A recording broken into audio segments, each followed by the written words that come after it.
boy.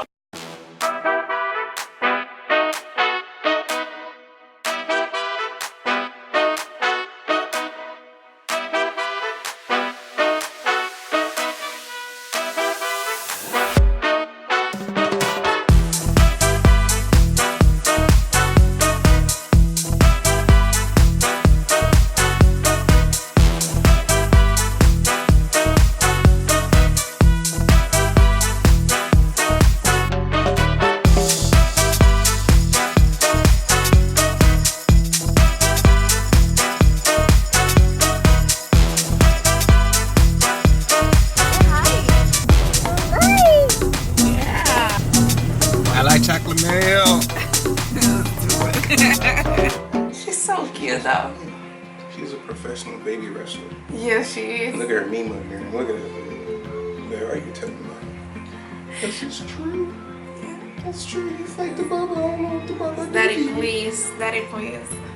So, we are going to talk about our birth story because why we couldn't record it and why there was actually no birth clip in the birth video in the birth vlog. Or more like to be your birth story. I was a support character in this quest. In the quest. Yes. She summoned me and I was like, what can I do for you? I was the mage. So, first of all, we live in a military base and I gave birth in a military hospital. We're not allowed to record. It was so crazy after they broke my water. We didn't have the chance to turn on the camera.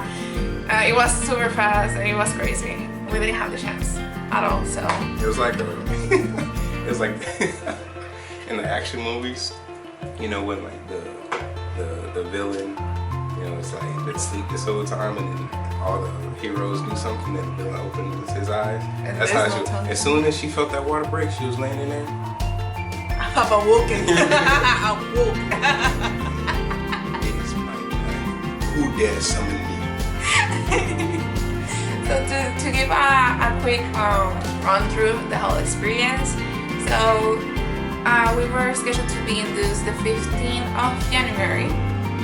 At 8 in the morning, but then they called us that they didn't have enough personnel, so they rescheduled for the same day but at 1.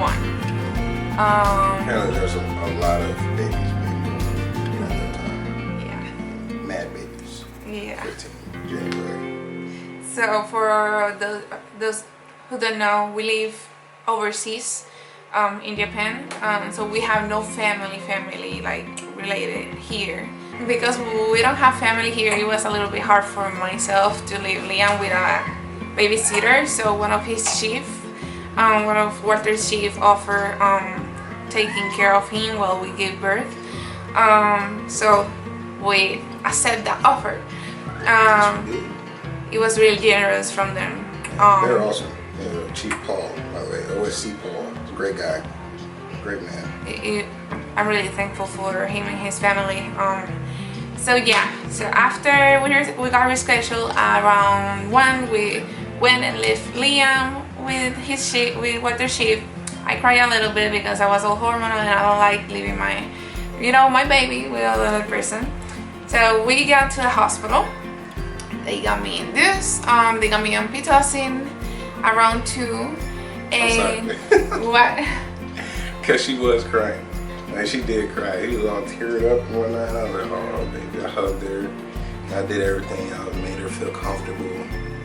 Made sure that she was okay with dealing with the separation. Because it really hits. It really hits. Especially if you're a mom and this is your first child.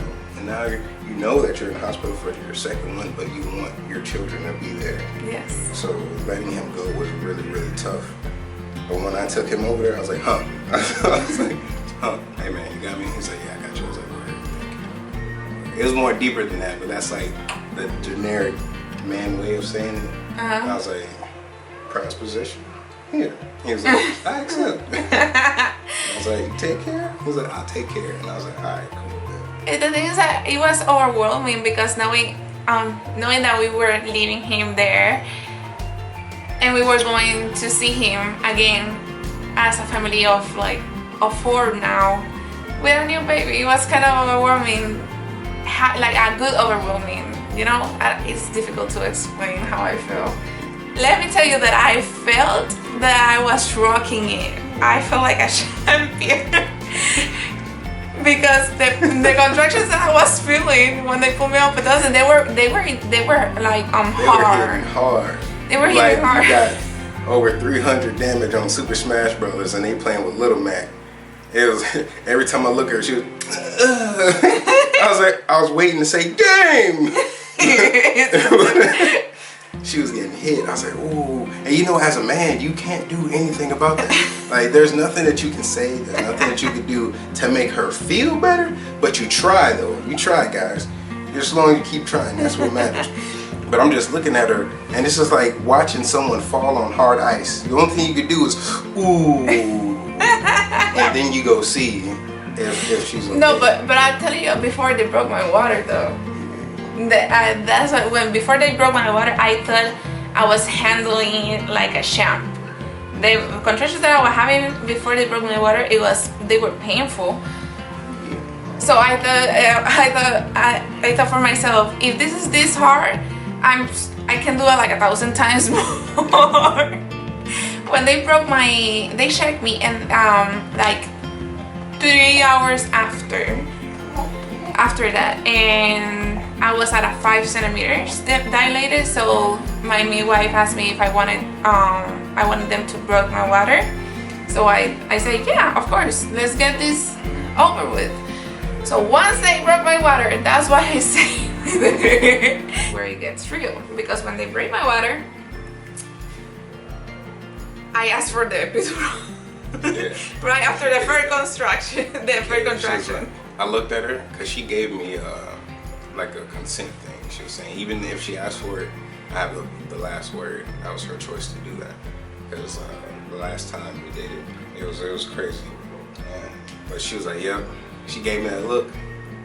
Like, yeah, I'm gonna need that thing. So and I was like, are you sure? Like, come on, we're almost here. Like, are you positive? Wait. And she was like, let me explain that. I gave him a consent just because when I gave birth Liam, that I did it with epidural. The epidural messed my back up, and I have scoliosis and other issues, and it just messed my back up. And that's why I gave him the consent, because I know how weak I am for pain, and I told him, no matter what, don't let me get through it, because birth is already a whole new level of like that I have to recover off. And having to recover off birth and the epidural as well is like it's too painful, and if I don't have to go through it, I just won't, right? So that's why I give him the consent. If no matter how many times I ask you, don't let me. But I broke right after the first contractions. I gave in. I asked for the epidural. They called the doctor. He was in there trying to set up and everything. It was poor dude, man. But at the same time, I felt so bad though. I didn't. Like, because you could tell the atmosphere was weird between the delivery doctor and him. Yeah. It was like, because they're all ladies. That's what we asked for. We wanted all lady staff because it just works out better. Mm-hmm. And he's male. So he's like, yeah, this is what I can do, this is what I can't do, this is what we suggest and whatnot. And all the ladies are in there looking at him like, that's weird, yeah. Get out of here. I don't know, maybe they have a bad working relationship, or they just don't like the epidural thing. I think they're pro-natural, maybe. But he was trying his best, but it takes a while for the setup. And while the setup's going on, the contractions don't stop. She was over here. I'm telling you, Little Mac was putting out. And I was like, oh. I was like, I don't know if he's going. And then all of a sudden, like, we were trying to set up. Like, he put the needle on her back and whatnot, and was starting to insert. And she was like, I can't move. Yeah, like, because you cannot move when they put in you the epidural. So she had to like slouch to show the small of her back, the spinal columns. So he can insert, but she can't move during that process because it would cause damage. So she has to sit still, and And as soon as he said, "Ma'am, I need you to sit still so I can insert this needle," little Mac was like, "Ha ha ha ha ha." I never seen her twerk from such a weird position. She was like, and as soon as she was like, I was like, "Oh man, you might as well just pack up right now." And I thought it was gonna take longer, but as soon as she turned over, that baby was right there. But the thing is that She came from around the corner. slow down, you're getting your head. I'm sorry, it was funny. So a little back up.